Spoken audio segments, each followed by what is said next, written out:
What's up guys, in for a review, we have Spider-Man Into the Spider-Verse on iTunes 4K. I won't be reviewing the movie, I'm just going to share with you my thoughts on the video and audio quality. But before we get into it, if you're a movie fan or a home theater fan, hit the subscribe button for new weekly videos on the highest quality movies at home and new home theater tech. Okay, let's talk some tech specs. The movie's animated, runtime is 117 minutes, it's rated PG, aspect ratio is 239:1, so there will be black bars when you're watching back on your television sets. Let's talk about that image quality. For a digital stream, I found this to be quite good. Now, whether or not you enjoy the animation style, it shouldn't take away from the fact that this is one clean, sharp movie. Now, there is some intentional blurring of images, almost like a ghost image, but that's just the way it's meant to look. It's also kind of juddery looking, so when things are in motion, it isn't very smooth. Again, this is just the animation style. Every brush stroke was clearly defined, so detail was very sharp.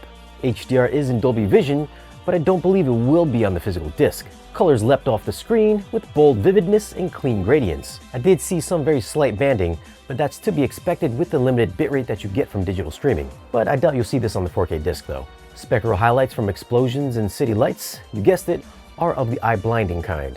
So HDR fans, you should love the look. Black levels were spot on and really elevated the animation work with fantastic contrast. There's an almost three-dimensional quality with clear separation among layers, which leads me to think that maybe if we do get a 3D version, that might be the best way to watch this. Dad, I love you. Audio is in Dolby Atmos, and I found it to be pretty active. The fight with the Goblin was full of overhead effects and low-level panning. There's always some sort of ambiance heard in both height and surround speakers, which gives this presentation a spacious soundstage. The musical score sounded great, and bass response dug ultra low and hit very hard. Dialogue was always intelligible with no issues, so for audio, I'm going to go with a 9. There's some great immersiveness to this mix, but I'm guessing the physical disc will have a much cleaner, less compressed feel. Still, there's some demo-worthy moments in this. For video, I'm going to go with an 8.9. I wasn't the biggest fan of the animation style, but there's no denying that this is a clean 4K presentation. I didn't think it was 4K crispy, but it's pretty close. HDR looked great with a colorful and bold palette. Too bad Ralph Breaks the Internet didn't look this good.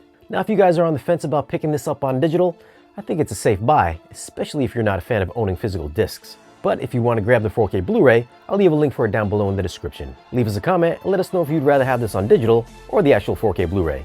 Check us out on social media, and if you want to support the channel and get exclusive content and giveaways, then stop by our Patreon page. Don't forget to like, share, and subscribe, and we'll see you guys again in the next video.